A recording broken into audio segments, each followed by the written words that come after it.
Hello folks! Welcome to the Poly Champions YouTube. Today we're going through the top 10 mistakes that Polytopia players make.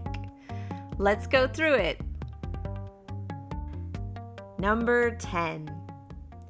It may be tempting to land one of your units on a ruin or a village within reach, but if your opponent has units in range to kill and prevent the claim, don't bother.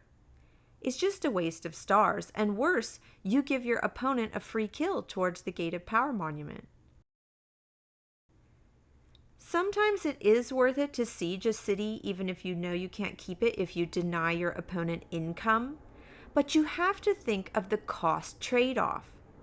If you waste a ship worth 7 stars to siege a level 2 city that produces 2 stars and then lose the siege, the trade isn't worth it. Better to wait until you know you can siege and hold. The other good option when you see a contested village is simply to prevent your opponent from claiming it. This example is from the semifinals of the Umaji Coliseum.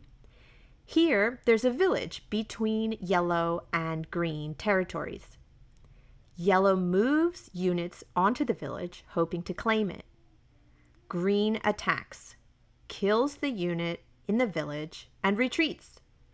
Green doesn't stay in the village because they know they can't keep it. This cycle happens again and again. Yellow tries to land a unit on the village, green kills, then retreats to safety. Very effective. A link to the replay and a highlight analysis of this example game is in the description. Number 9. If you are playing a map that involves naval units, you need trade to boost your income. Identify good spots for custom houses, ideally ones that allow for overlapping ports. Don't think that custom houses are just for Kiku. Any tribe can benefit from them. In this Zebasi game, both players have a navy and ports, but only one player goes for trade, the other goes for chivalry and knights. Over time, it's the player with the custom houses who overtakes the other in the economy and eventually wins. Here, Barter has a nice spot for a custom house, but doesn't have trade yet. With 4 cities, their income is at 30 stars per turn. Yadak has the same number of cities and 3 custom houses. This gives them 36 stars per turn. The opponent Barter has 5 custom houses and some amazing spots with overlapping ports. This gives them 62 stars per turn. So plan ahead. If you fail to identify good custom house spots, you will lag behind your opponents in the late game. So plan ahead. If you have a coastline and a navy, you should probably have custom houses. Number 8. You know those blue bars under your city that represent the population? How when that population bar gets filled up, you get to upgrade the city? Well, there is no benefit to leaving that population bar partially full. That's called hanging population because it's just hanging out there, doing nothing. Here's an example of a Zebasi player wasting stars on hanging population. They don't quite have enough in the north to get a giant. The optimal play would have been to invest in the smaller city in the eastern corner. Getting a workshop and 5 stars back there would give 3 more stars per turn. Then they could get the giant the following turn. So please, avoid hanging population. Wait to invest in your cities until you can upgrade them all the way. At the very least, save those stars to upgrade the city the next turn and keep your options open in case something changes. Number 7. Most players realize you should attack with ranged units first and melee later to limit retaliation, but attack order is more complicated than that. Attacking with stronger units first means keeping your weaker units alive, maybe tallying up kills. More on that later. Here, Kiku makes sure to begin the attack on the giant battleships with the units with more health. First the 10 hit point ships, then the 8 hit points, then the 7, and so on. This way, Kiku keeps the weaker ships alive and still defeats the battleship. They repeat this process the next turn, carefully attacking with the stronger units first to weaken and then siege both Yadak cities. There are times when you don't want to hit with your ranged units first. In this example, White Bardur, the one with the skin, attacks with 2 archers first, then their 33 hit point giant and some archers and riders. This leaves the enemy giant alive with only 2 hit points. If White had used a slightly different attack order, hitting with their 33 hit point giants second instead of third in the attack order, they could have killed the sieging giant and kept that city.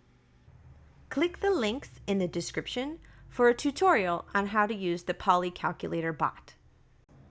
When attacking a city, siege with the unit that's more likely to hold. Here, I can kill with a warrior or a rider. Normally, I would kill with the warrior since it has a better defense, but one of my riders has 2 kills. Getting that 3rd kill allows me to get a veteran.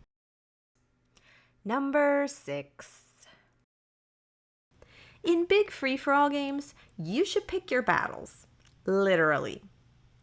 Attacking all your opponents in an FFA and going it alone is bold, but not strategic.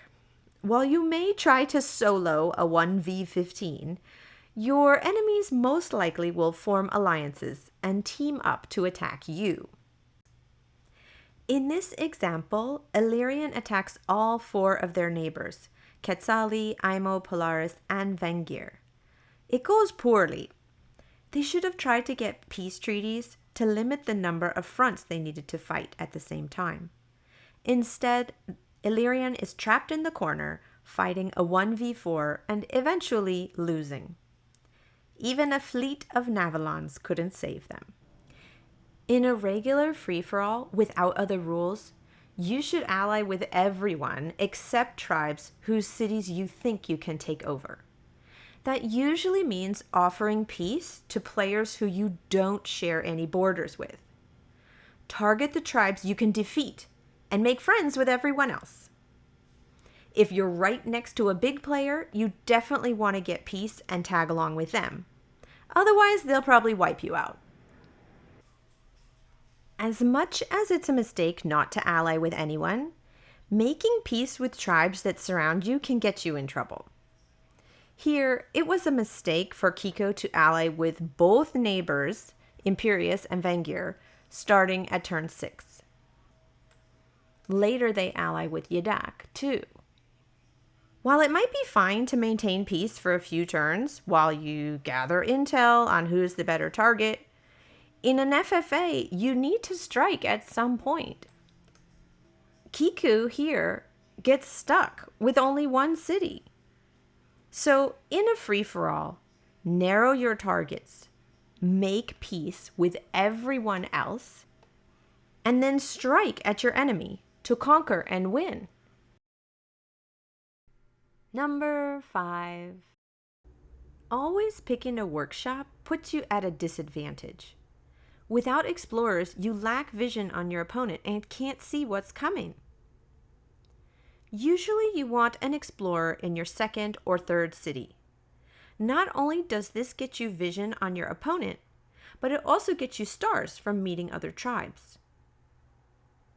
Worse than not getting any explorer is getting a useless explorer. Do not get an explorer if there's a decent chance it might go the wrong way or ping pong in the fog. Click the links in the description for an explainer video on the optimal times to get an explorer. Number 4. When you have the opportunity to upgrade a level 2 city to a level 3 city and get 5 stars back, do that first. Upgrading a smaller city first is not optimal. Better to spend the 6 stars to get a 5-star rebate. Not only can you use that 5 stars back to do more, like upgrade another city or get more troops, you also get an additional 1 star per turn in income. Here's a more advanced example from a bullet tournament game. Here, Brown Zibasi has 14 stars to work with. Instead of buying 2 farms to upgrade the level 1 city in the east, he puts the stars into leveling up the level 4 city in the north. Unfortunately, he doesn't have quite enough stars to get a giant there. It would have been more effective to level up the smaller city to level 3, get the 5 stars back, and then end the turn with 3 more stars per turn income. Number 3. In a 1v1, if you lose your capital, you lose the game. It's that simple. In this example, Orange Zibasi leaves their capital open. Without any units in range to unsiege, they lose the game on turn 6. Here's another example of a vulnerable capital that gets taken advantage of. Red has a boat off in the fog, but Green can't see it. Green gets an explorer here, but the explorer does not reveal that boat. It's still hiding in the fog. Then Red makes a ship, moves into the capital, and there's nothing Green can do to unsiege. Number 2. Please, don't go getting a tech you can't use. Don't get riding if you don't have enough stars left over to get a rider. Here's a classic Hoodrick opening. Yes, you need hunting to upgrade your capital, but the tech costs 5 stars. If you get hunting now, you don't have the stars left to use it. Better to wait, explore, find a village, and then get hunting before capturing your first city. Once you have 9 stars total, 5 for the hunting tech, 4 for the animals to get the workshop, that's the optimal time to get the tech, when you can put it to work and use it.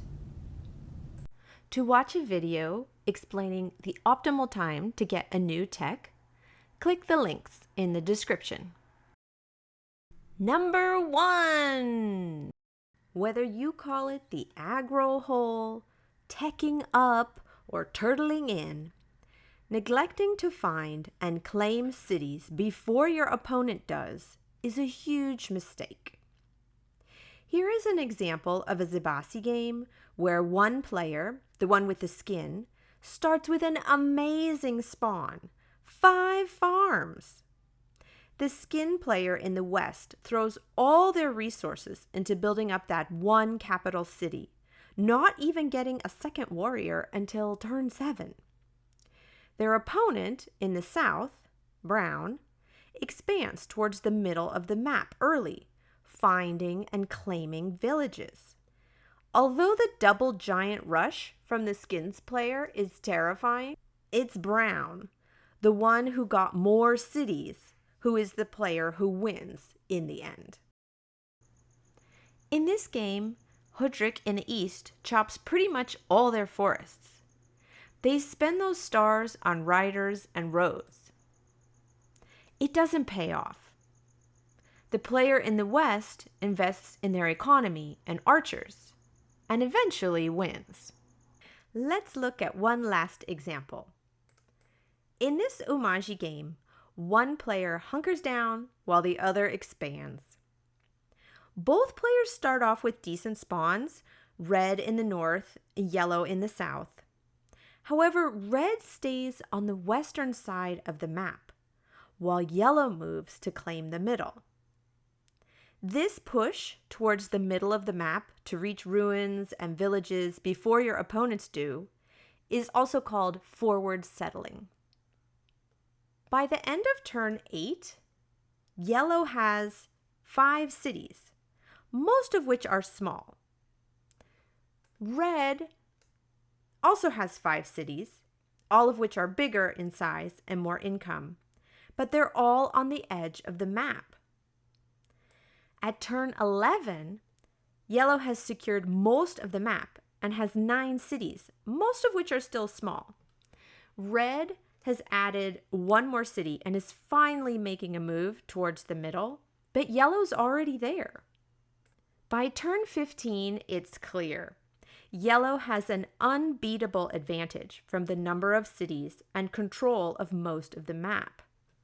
It only takes a few more turns for yellow to win. So don't be afraid to expand. Forward settle to reach and claim villages before your opponent. Thanks for watching. Be sure to like and subscribe. It helps us a lot. What do you think are the worst mistakes players make in Polytopia? Let us know in the comments. Join the Discord server. Get on a Poly Champions team. The link to the Discord is in the description. Take care. See you on the next one.